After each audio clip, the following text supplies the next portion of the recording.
We expect to hear from Senator Claire McCaskill of Missouri on spending bill that a reduction in spending bill that she is introducing with Senator Bob Corker. That's set for about 10:45 Eastern. Now the U.S. Senate on C-SPAN 2. Let us pray. O God, our Father, we thank you that your mercies are new every morning. Strengthen our senators to serve you in fulfillment of their sacred commitment. Lord, give them kind thoughts, gentle words, and generous deeds. Teach them that it is better to give than to receive, better to serve than be served, and better to forgive than to be bitter.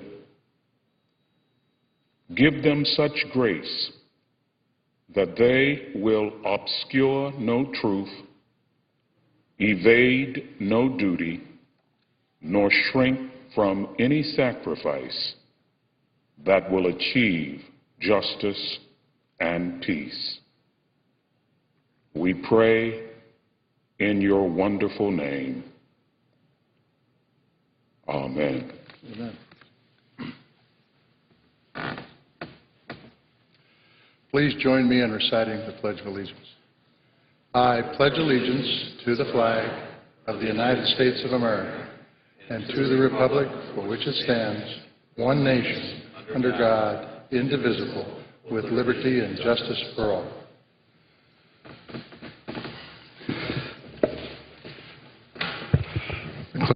Communication to the Senate. Washington, D.C., February 1st, 2011. To the Senate. Under the provisions of Rule 1, Paragraph 3 of the Standing Rules of the Senate, I hereby appoint the Honorable John Tester, a senator from the state of Montana, to perform the duties of the chair. Son Daniel K. Inouye, President pro tempore. Mr. President. Majority Leader. Note the absence of quorum. Clerk will call the roll. Mr. Akaka.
Mr. President. Majority Leader. I ask you to call the committee be terminated. Without objection. Following leader remarks, Mr. President, there will be a pretty morning business until 12:30 today. Senators up until 12:30 be allowed to speak for up to 10 minutes each. At 12:30, we're going to each have our weekly caucus meetings, which we do every week. At 2:15, the Senate will begin consideration of the Federal Aviation Administration bill.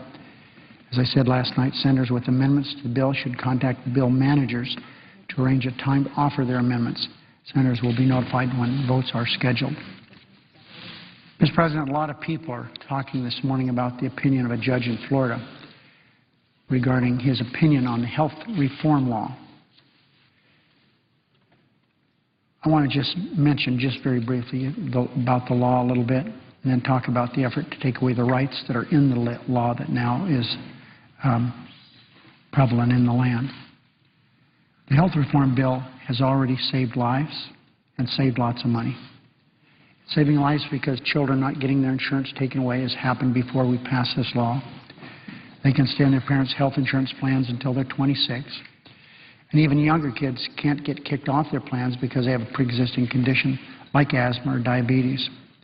Older Americans are healthier because we're starting to close the coverage gap on Medicare, and they can have a wellness check for nothing. It doesn't cost anything, which means as far as the Medicare donut hole, it means that seniors can finally afford the prescription drugs that they had to skip or split before we passed this law. It's saving money. Last week we saw how much this law is helping cut down on fraud on the health insurance industry. We've recovered more than $4 billion so far, and the law will keep cracking down on those who try to take advantage of the vulnerable. And as small businesses in Nevada and across the country have discovered, they're cutting taxes for businesses that give their employees health care. These consequences of the health reform law, and I've mentioned only a few of them, saves lives, saves money, and saves Medicare, as we promised, are just the tip of the iceberg. As more parts of the law go into effect, it will do even more good, even more lives, and more money will be saved. It's important to remember this context as we talk about the opinion handed down yesterday in Florida. 2 federal judges have ruled in favor of the law. 2 have ruled against it. Lawsuits and lawmakers' efforts to repeal this bill is nothing more than an attempt to raise taxes on small businesses, added more than $1.5 trillion to the deficit, force seniors to pay more for their prescriptions, and let insurance companies once again stand in the way of a child and the medical care he or she needs. Health reform is complex, but this debate is very simple. We put patients in control of their health care. Repeal would put insurance companies back in charge. We can't afford it, not with our wallets and certainly not with our lives and health. Let me spend just a minute on jobs, Mr. President. The health reform bill is about jobs. I was visiting with someone from George Washington University in their medical department. And as I walked in, she said, you know, because of the health care bill, we're going to hire 500 new physicians. I went back and told my staff that, and they said, oh, no, that couldn't be true. So I had my staff check with the woman that told me that, and it's true. That's just one facility. Also about jobs. Mr. President, we need to look to the future. Democrats are working to create jobs and strengthen the middle class. And we're starting today with the first jobs bill of this Congress. This bill, which will modernize Americans' air travel, creates and protects more than 280,000 jobs. We're improving the infrastructure and reducing costly passenger delays. We're going to have a passenger's Bill of Rights. This is the kind of common sense solution that creates jobs while making our economy more efficient and America more competitive. This is a bipartisan bill. So we need to stop refighting yesterday's fights and start strengthening our future. We're ready to get to work, to get the American people back to work. And I'm hopeful and confident our Republican colleagues will join us in starting with this jobs bill on the floor today.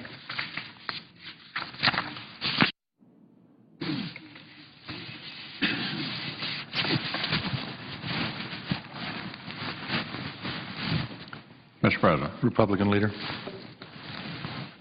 Mr. President, it's no secret that most Americans oppose the health care bill that Democrats jammed through Congress last March. It's also no secret that Democrats would like to move past it. But the fact is, the more Americans learn about this bill, the less they like it, and the more urgent it becomes for those who pledge to repeal and replace it to follow through. Opposition to the bill continues to build. And when 2 federal courts in a row rule that this bill is unconstitutional, and we learn every day of some other way it's not only making health care worse, but also hurting jobs and the economy, it's no wonder more Americans support repeal than oppose it. And that the percentage of those who say they support full repeal is higher now than ever. Americans are outraged that the promises they were made about this bill have turned out to be empty. And court rulings like the one out of Florida yesterday only add to the urgency of scrapping this bill and starting over. Leave aside for a moment all the broken promises. The first requirement of this law, or any law, is that it at least be constitutional. This bill apparently fails to meet that basic test. And as yesterday's ruling concluded, it can't be fixed. This entire bill hinges on its core requirement that every citizen purchase health insurance. If that's unconstitutional, and 2 courts in a row now say that it is, then the whole thing needs to be scrapped. But of course, we knew that already, based on all the other chaos this bill has wrought. Let's review. The President said as recently as last week that this law would slow rising health care costs, that it would bend the cost curve down. Yet just 2 days later, his own actuary at the Centers for Medicare and Medicaid Services said that the federal health spending bill would rise by hundreds of billions of dollars over the next 10 years as a result of this bill. The President said again and again that Americans would be able to keep the plans they had. Yet since this bill's passage, business after business has announced that it would rather pay a fine to the government than cover the health insurance costs of employees that would grow under the new mandates and regulations. And millions of seniors are now expected to lose access to Medicare Advantage plans they know and they like.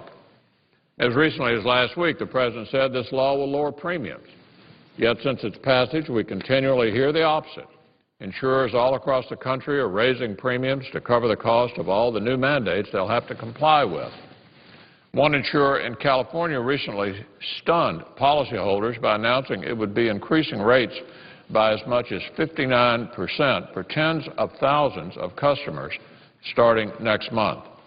Hikes are also expected in Iowa, Vermont, and Connecticut. In Washington State, one father of 5 was recently told his $535 monthly premium could nearly triple next year.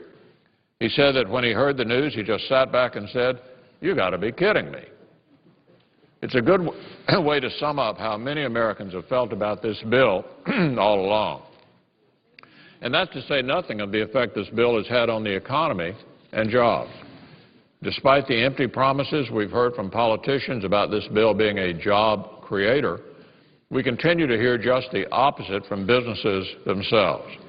Job creators are telling us that all of the bill's new mandates and fees are stifling businesses and make it even harder for them to start hiring again.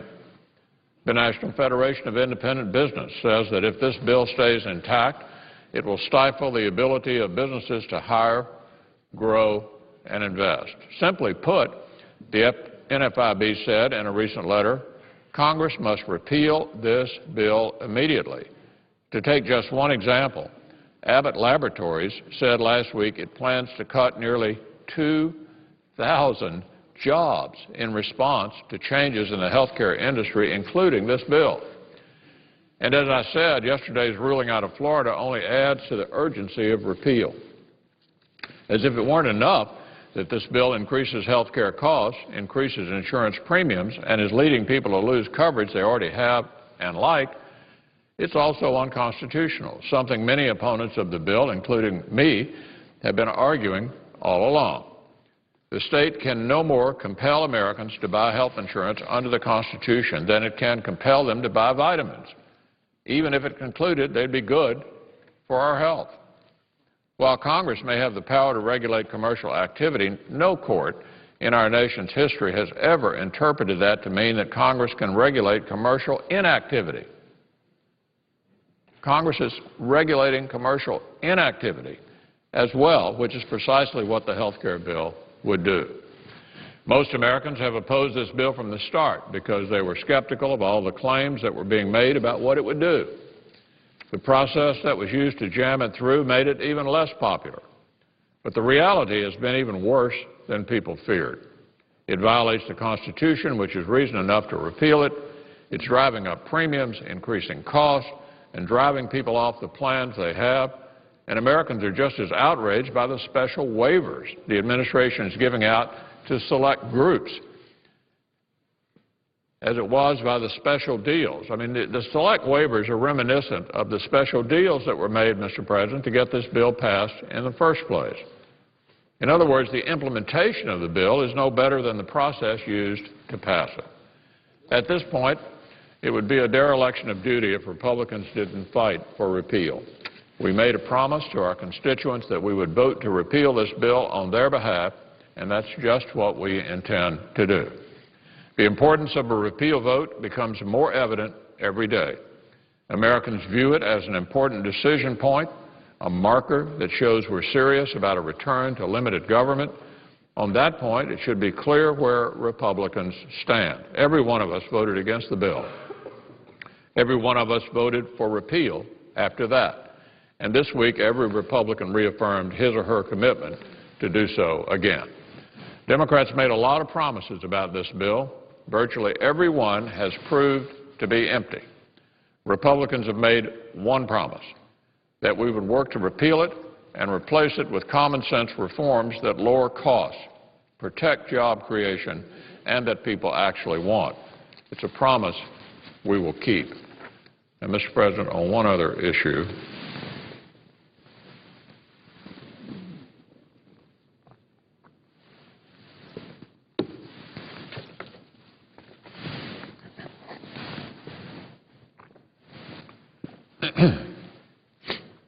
we have entered our 10th year of fighting in Afghanistan, and we can never express our gratitude enough to the heroic men and women of our armed forces who continue the battle there. Many of them, nearly one-fifth of all U.S. forces in that country, are from units in Kentucky: Fort Campbell, Fort Knox, the Kentucky National Guard, the Marine Corps, and the Reserves. I recently led a congressional delegation to the region and spent some time in Afghanistan to see up close the progress our forces are making there in clearing out the Taliban and creating the opportunity for Afghan security forces to assume greater responsibility. During my visit, I had the honor of meeting many of our service members from Kentucky. I told them that we're proud of them, we support them, we thank them for their service, and we pray for their safe return. Forces in Afghanistan from Kentucky units number more than 18,000 strong. They've seen much military success, but in the process, many have made the ultimate sacrifice for their country. The 101st Airborne Division, based out of Fort Campbell and known as the Screaming Eagles, endured a particularly hard year, losing more than 100 soldiers since last March. In fact, nearly 1 out of 5 American lives lost in Afghanistan in the past year has been lost from the 101st. The men and women who stood beside them honor their sacrifice by continuing the fight. After a long deployment, many of the soldiers from the 101st are due to return home over the next few months, just as their brothers in arms from Fort Knox are deploying. About 3,500 soldiers from the 3rd Brigade Combat Team, 1st Infantry Division, and the 703rd Explosive Ordnance Disposal Detachment will arrive in Afghanistan in the next few weeks or are already there. It's the biggest deployment from Fort Knox since World War II. Hundreds of service members from the Kentucky Air and Army National Guard are performing critical missions in Afghanistan as well. The 123rd Airlift Wing, the 2123rd Transportation Company, the 20th Special Forces Group, and a Kentucky Guard Agricultural Development Team have all recently sent men and women to fight, some who have served as many as 6 tours. It was my honor to meet some of these brave warriors in person this month when I visited the headquarters of the 101st Airborne Division at Bagram Air Base in Afghanistan, and also during my stop at Camp Leatherneck in the southern part of that country, the outpost for a number of Kentucky Marines. These extraordinary men and women leave their loved ones thousands of miles behind and put on their country's uniform every day with their lives in the balance. They've seen their friends and fellow soldiers and Marines make the ultimate sacrifice, and yet they fight on to accomplish a difficult mission. And they continue to make their country, the Commonwealth of Kentucky, and this senator very proud. When we honor our service members, we also honor their families who endure the long months with a loved one gone and in harm's way. This country would not have the finest fighting force in the world without their sacrifice and support as well. It's brave service members like the ones I got to meet who keep this country free. When both the Senate and the House of Representatives met in joint session recently to hear the President deliver his State of the Union address, we did so under the cloak of freedom that these heroes provide. America is grateful for their service and for their sacrifice. Mr. President, I yield the floor. This order, the leadership time is reserved. Under the previous order, the Senate will be in a period of morning business until 12:30 p.m., with senators permitted to speak therein for up to 10 minutes each. Mr. President. Senator from Tennessee.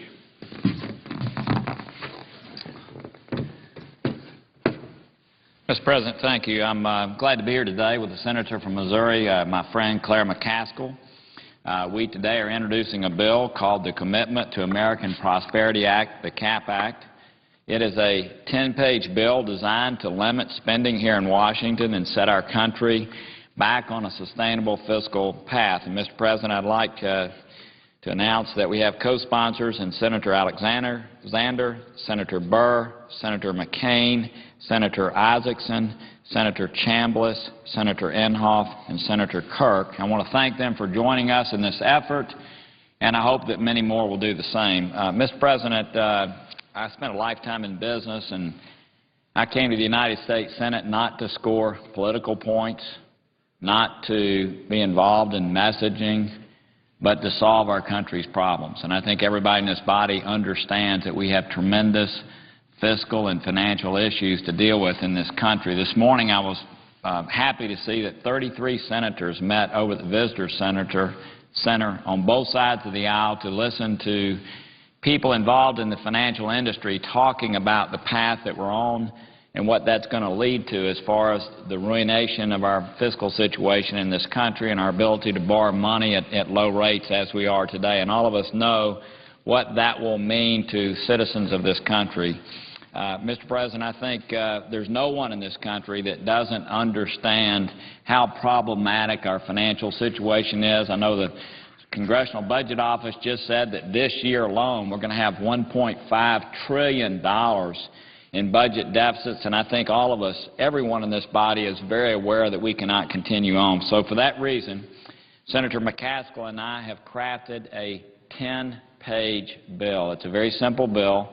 It does a lot in it. There are not a lot of whereases, but its purpose is to do a few things. One is to cap spending relative to our economy. Mr. President, I think that most people understand that when we look at the economies in countries of this world, people look at the amount of spending that their federal governments do relative to their economic output. I know Senator McCaskill's husband is a businessman, and when he looks at the amount of debt that he has in his company, he looks at that in relation to the revenues of that company and the amount of income that he has and his ability to pay that debt. That's the way the world looks at the health of countries. Mr. President, for the last 40 years, this is the post-entitlement period, our country has been spending 20.6% of our country's gross domestic product or economic output at the federal level. And I think, Mr. President, everybody knows that right now we are way above that number at over 24%. So, Mr. President, again, not to try to create some messaging tool, but to really solve this problem, Senator McCaskill and I have joined together to say that we need to get back to the norm over a 10-year period on a glide path that takes us back to fiscal health and takes us back to that 20.6% of our economy being spent at the federal level.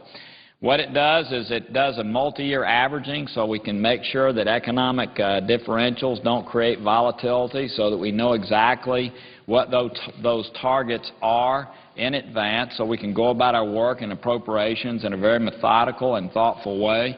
Mr. President, in addition to that, it creates something called sequestration. And what that means is if Congress does not have the courage, which we recently have not shown, if Congress does not have the courage to do the things that it needs to do to go ahead and make those cuts to live within this glide path that we've laid out, then sequestration will take place. The Office of Management and Budget at the end of the year, at 45 days after the end of the year, we have not done those things that we need to do to make sure that we're on this glide path, then they will, on a pro rata basis, take money out of the accounts of both mandatory and non-mandatory spending.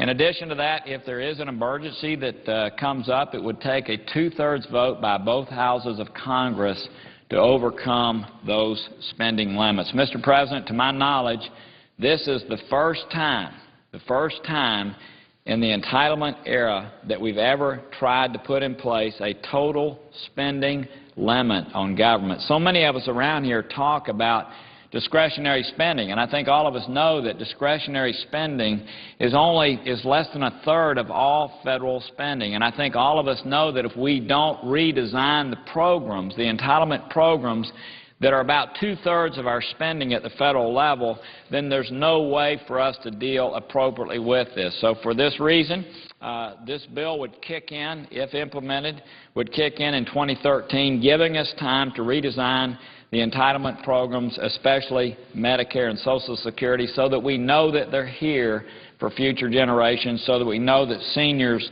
have the benefits that they need. Mr. President, this is the first time we'd be putting everything on the table in a global or comprehensive way as we looked at the federal budget. I will close by this. Mr. President, simply this bill will cause us to live within our means. It will make us, as we should have been doing all along. And by the way, Mr. President, I want to emphasize the problem we find ourselves in today is not a Republican problem or a Democratic problem. Both parties have contributed to the situation that we're in. But what this bill would require us to do is to set priorities. It would mean that we would have to ensure that programs are being run as effectively and efficiently as possible. I know our main co-sponsor, Senator McCaskill, has spent a lot of time looking at waste and abuse within our federal government. And then, Mr. President, one of the best things about this bill is if you want to limit spending relative to the country's economic output, then it's obviously easier to do so if the economy is growing. So what that would do is mean that both parties would be joined at the hip to put in place policies that promote economic growth. Mr. President, again, I close by saying that I thank Senator McCaskill for her courage in stepping forth with me and others on this bill. It's my hope that we'll have people from both sides of the aisle that would join in this effort. Again, this is being put forth as a serious bill. It's a bill that has no ideology base, simply a bill to solve a problem. We're going to a 40-year average of spending relative to our country's gross domestic product. We're not trying to do things differently than they've been done in the past, but I think both of us know that we have not had the courage in recent times to live within our means, to set priorities as they need to be set, and I think this bill is something that will take us towards that end. We have a very monumental vote that will be taking place a little bit later this year regarding the debt ceiling, and I think all of us know that it would be irresponsible not to be responsible prior to that debt ceiling. And so, Mr. President, we offer this bill as a responsible way to put us on a glide path towards a place that is reasonable for this country, giving us time to redesign the programs that need to be redesigned.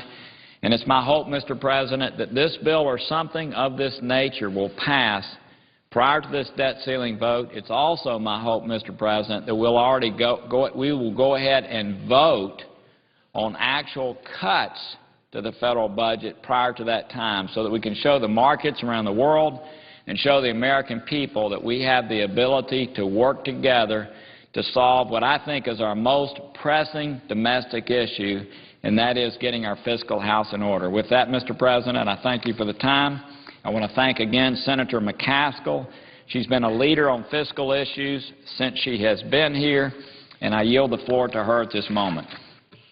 Thank you, Mr. President. And like my colleague, I am appreciative of the work that he has done on this issue, and we have been talking about this for a number of weeks, and our staffs have been hammering out the details, and I think that this moment this morning, in fact, I'll be very candid, as I left my office, some members of my staff said, well, okay, good luck walking that plank.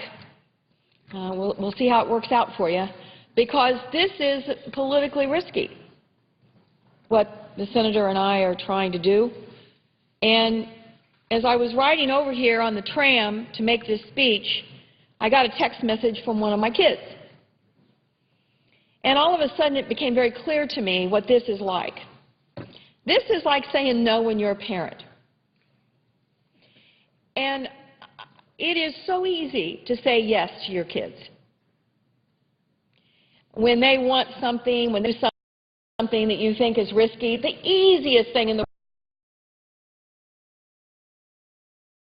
They want money, when they want to have a new car, when they want to borrow your car, when they want to go spend the night at a friend's that you don't know very well, when they want to stay out later, when they want this, that, they want to go to the mall. It's so easy to say yes. Doesn't take a lot of time, makes them happy, you feel good. But there's always that voice in your head that says, if I'm going to be a good parent, sometimes it's more important to say no. Well, we have a bunch of people in Congress that have made a lifetime career of saying yes. I understand it. You know, we run for office around here. We want everyone to be happy with us. We want everyone to love us. We don't want to disappoint anyone. We don't want there to be controversy about the decisions we make. And so how do we avoid the controversy? We say yes. We say yes. And we've said yes, and yes, and yes, and yes, and yes, and yes, and yes, until we find ourselves at this point in our history where our unwillingness to say no, our unwillingness to embrace controversy and political risk has led us to an economic brink, a place where if we don't do something that's going to make some people angry, that's going to cause some negative ads to be run against us, that we really aren't doing our job as stewards. And that's all we are here. We're passing through. We aren't entitled to these jobs. We've borrowed these jobs. They belong to the American people. And we have a responsibility as stewards to say no now, to say no. Now, I remember when I used to tell my kids, it's so much easier for me to tell you yes. And they said, well, it's easier for you, easier for me. I said, the right thing to do is for me to say no. They said, well, that's not easier for us. And that's beginning to be what's happening around here. I've noticed some of my colleagues on the other side of the aisle, we're going to cut, cut, cut, cut, and now it's all bubbling up. All the people say, no, you can't cut our subsidy. No, you can't cut our subsidy. You can't cut the oil company's subsidy. You can't cut a farm program. You can't cut this. You can't cut that. Everyone is coming out of the woodwork to protect the spending that is embraced by our bad habit of saying yes. So that's why this bill is necessary. This is like telling Congress you've got to be better parents. And if you can't muster the courage to say no, these cuts are going to happen anyway.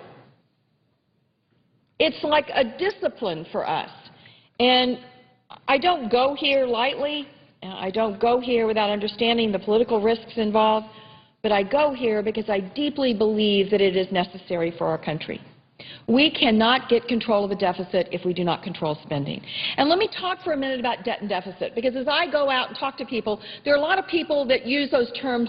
In fact, they use them interchange, the two terms, and don't understand there's a big difference between the debt and the deficit. The deficit is like your monthly budget and not having enough money to come in to meet your monthly expenses. And we talk about the deficit on an annual basis. How much money is the government bringing in and how much money is going out? And when more is going out than coming in, we have a deficit. Now, what happens to that deficit every year? It goes on our debt. It's like a family's mortgage. But instead of us paying down the mortgage every year, we keep adding to the mortgage every year. And that is why we now have a $1.4, $1.5 trillion deficit this year. We're going to spend that much more than we take in this year. And we have $14 trillion in debt. That's the long-term mortgage our country has right now that we owe someone for. We have to pay. So we have to get a hold of this debt. Now, I want to compliment the President of the United States because the short-term spending stuff is important. And I want to compliment Senator Sessions. He and I have worked on short-term spending caps for the last year, for over a year. But now it's time for us to look at long-term discipline and what we can do to get our country on a glide path where we no longer are precariously on the edge of not being the strongest economic power in the world. Our deficits are unsustainable, and our debt is out of control. This bill takes a very measured approach, gives us time to figure things out. It's not like the ridiculous proposal over in the House that we're going to cut $2.5 trillion this year. Anybody who thinks that's going to happen, I've got like a tutu you need to wear down the hall tomorrow. That is a ridiculous proposal. That's impossible to do. But this bill, this is possible and responsible. This puts us on a glide path to say to the American people that our spending is going to be capped at a certain percentage of our economic activity in this country. That is possible, and it is responsible, and we should do it. Now, who's to blame? Let's be honest about how we got here. The biggest factor in our deficits the last 2 years is our poor economy. I know. You would think it's the stimulus. You would think it's TARP. It's not. Political cheap shots, but not true.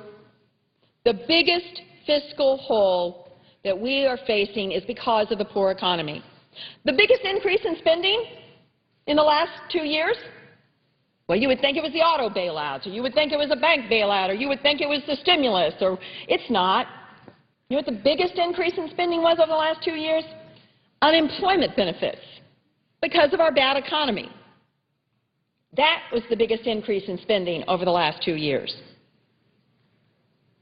Our fiscal hole has grown primarily because of a bad economy over the last 2 years. But there also have been bad decisions by both parties over the last decade. When Clinton left office, our debt, he may have been running a surplus in terms of the deficit, but our debt was $5.7 trillion. When Bush left office, he had doubled it. Went from $5.7 trillion to $10.6 trillion. And today, it is $14 trillion. Over the past decade, we've had 2 wars that we didn't bother to pay for, a brand new Medicare entitlement, brand spanking new, that wasn't means tested. We're buying Warren Buffett's prescription drugs.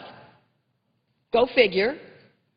Like we're busted and we're buying multi-hundred million dollar billionaires' prescription drugs, and we didn't bother to pay for it. And increases in discretionary spending by both parties that increased in our deficit and exceeded inflation. Now, I want to talk a minute about the boogeyman of the TARP and the stimulus. I am so sick of that being blamed. It is so wrong and factually incorrect. We have tax cuts that go on forever that have contributed to this. We have wars that we're fighting that contributed to this. We have entitlement programs that aren't paid for. But the stimulus was a one-time expenditure. It's not something that goes on. It has no tail. Anyone who understands economics and understands the balance sheet of the United States government knows this problem was not the stimulus. 1/3 of the stimulus was tax cuts. Last time I looked, unpaid for tax cuts was the way of the world. 1/3 of the stimulus was tax cuts. And another third of it almost was unemployment benefits. That's not the problem. And TARP, let's be honest, it was a genius decision in many ways because it stabilized our financial sector and it has cost us a mere fraction of the money that was used on a temporary basis to make sure that our economy did not twist down the drain, as it was likely to do had President Bush not intervened with his economic team to ask us on a bipartisan basis to do something that was in the best interest of our nation. Now,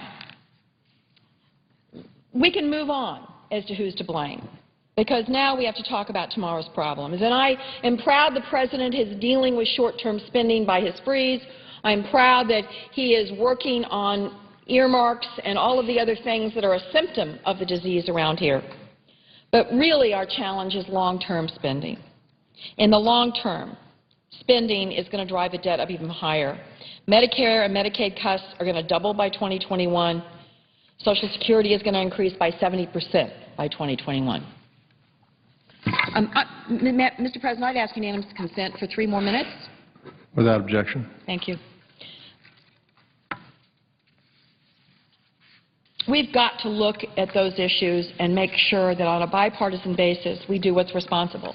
We've got to make sure these programs, Medicare, Medicaid, and Social Security, are stable and secure for my children and their children.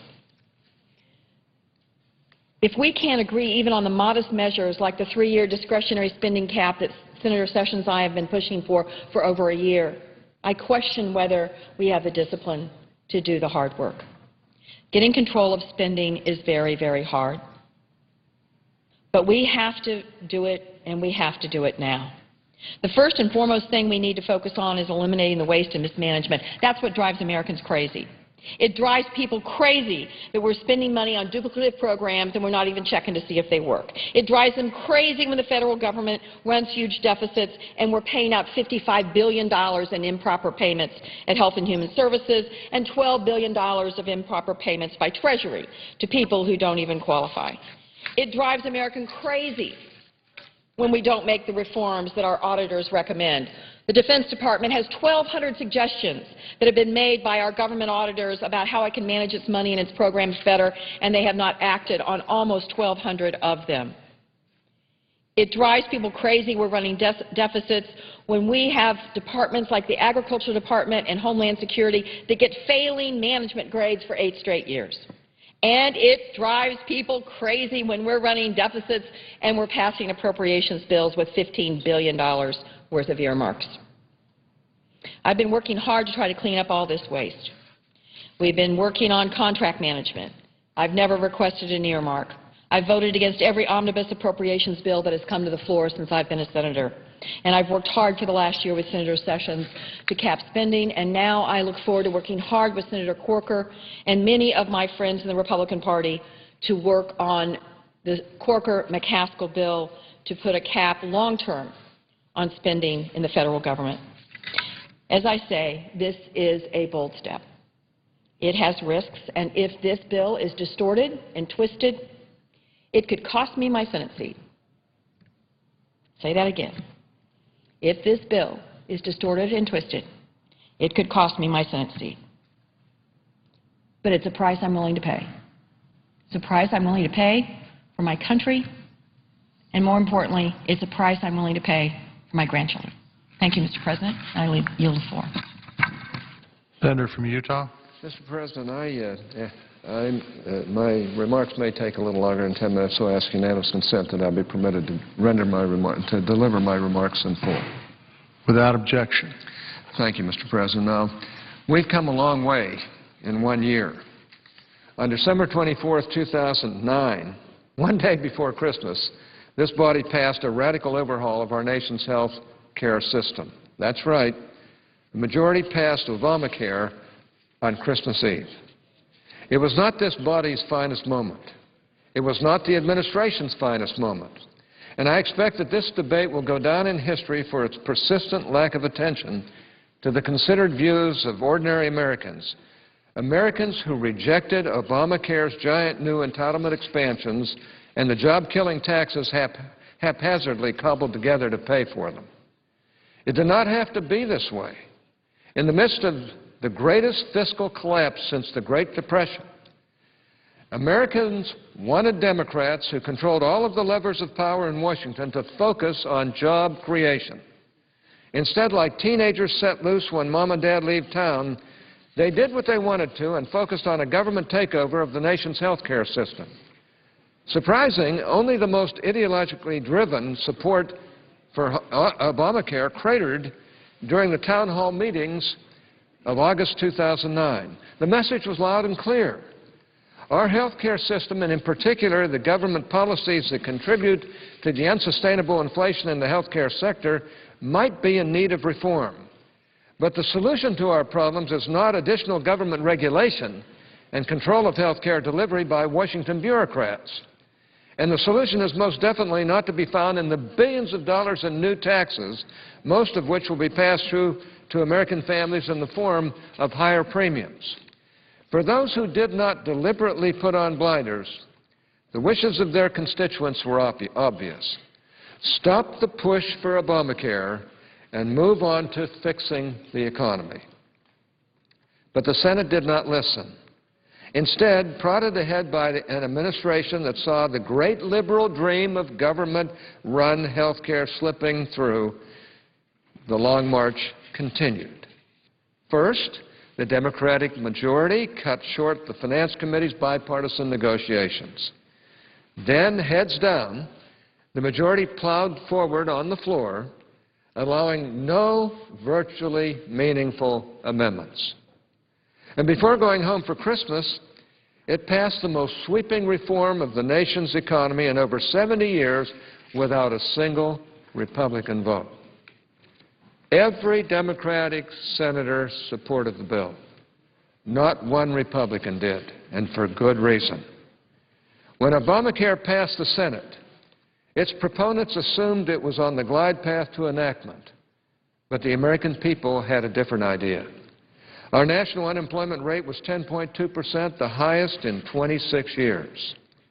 The American people understood that at a moment of historic economic challenges, the last thing the country needed was another budget-busting entitlement and sky-high taxes.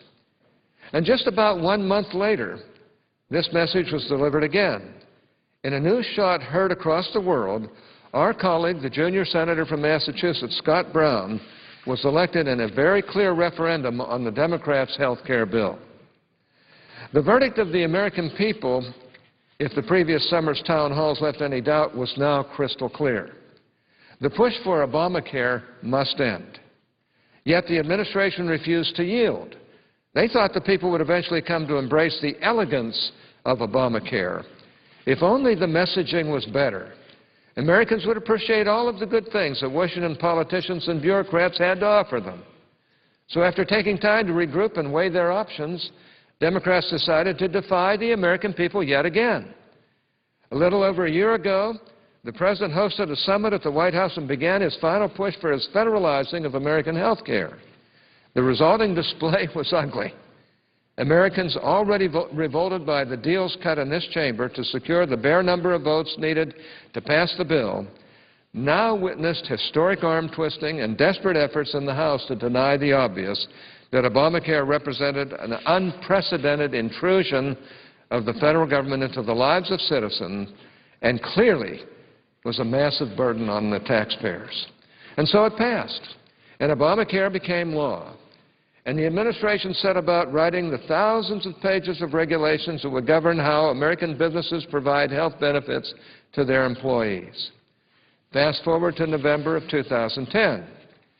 The American people did not forget their snubbing by self-proclaimed progressive Democrats, who in fact ignored the will of the people at every opportunity during the Obamacare debate. At voting booths across the country, they made clear to those congressmen and senators who provided the votes for this job-destroying health care bill that such high-handed, illiberal behavior was not acceptable in a democratic republic. Fast forward one more time. Yesterday, barely 13 months after Obamacare passed the Senate and less than 1 year since it became law, the entire scheme was struck down in federal court. In a triumph for both personal liberty and the American Constitution, the individual mandate was found unconstitutional and Obamacare was struck down. Not part of Obamacare, all of Obamacare. Not surprisingly, the administration and its special interest allies responded with the same derision toward ordinary American citizens that has been on display throughout the debate. Instead of acknowledging the obvious, that Obamacare represents a massive departure from any traditional understanding of limited government, White House officials went on the attack, calling the decision outside of the mainstream and ridiculing its reasoning. Why? Really? Millions and millions of Americans believe the provisions essential to the operation of Obamacare are unconstitutional intrusions on personal liberty that vastly expand the power of the federal government.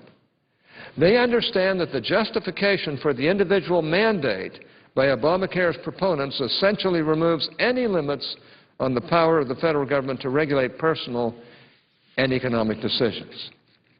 26 states participated in this challenge to Obamacare. 32 members of this body, including myself, signed an amicus brief challenging the constitutionality of Obamacare. But according to the administration's narrative, we are the ones who are out of the mainstream. The administration came into office buoyed by the goodwill of the American people and carrying banners of bipartisanship. 2 years later, after the politically disastrous decision to overhaul 1/7 of the nation's economy with virtually no Republican support, they are blaming the victim. After a federal judge took on this tough issue, or looked at this tough issue, and determined that key elements of Obamacare represented an unprecedented and unconstitutional expansion of the national government, the problem remains, as it always is for liberals, the people. Their views are not just sophisticated enough to grasp Obamacare's consistency with a government of limited and enumerated powers. The Democrats continue to think that if only they focus group Obamacare better, they will get the messaging right. The American people will learn to love it. I don't think so. The American people get it.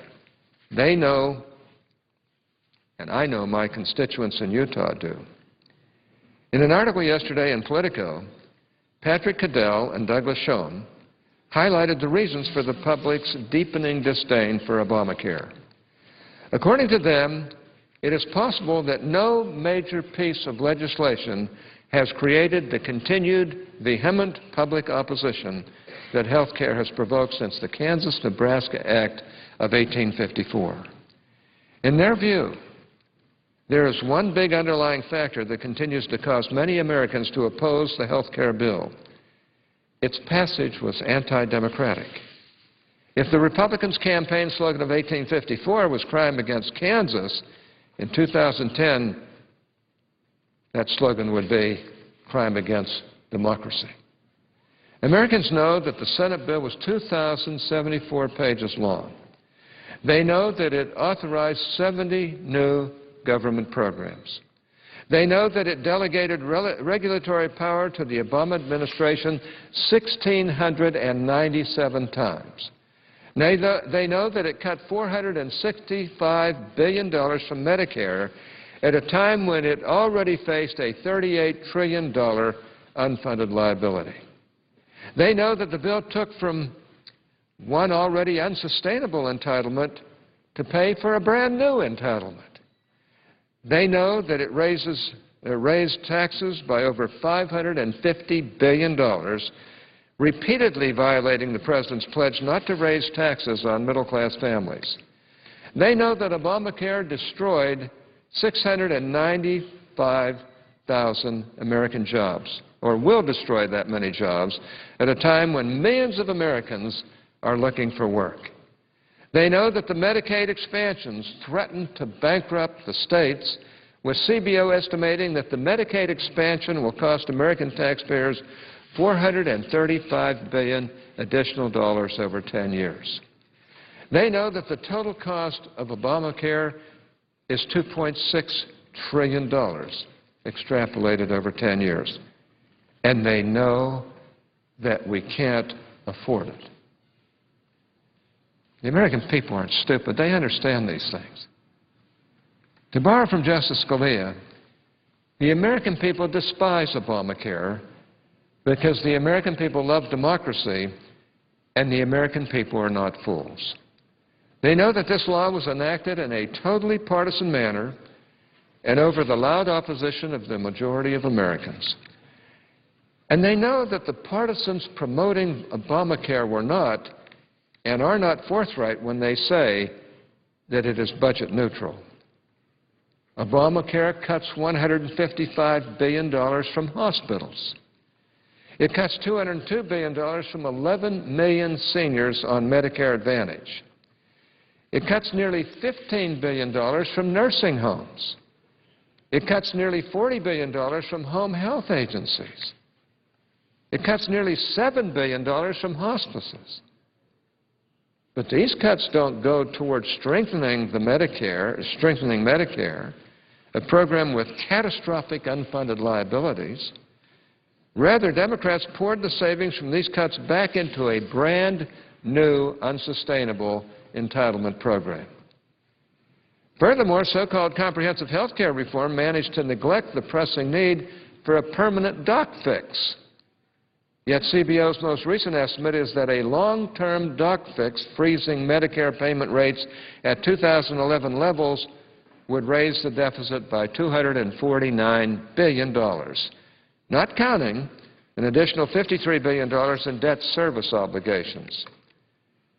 Not surprisingly, an Associated Press fact check of the President's State of the Union address concluded, quote, "The idea that Obama's health care law saves money for the government is based on some arguable assumptions," unquote.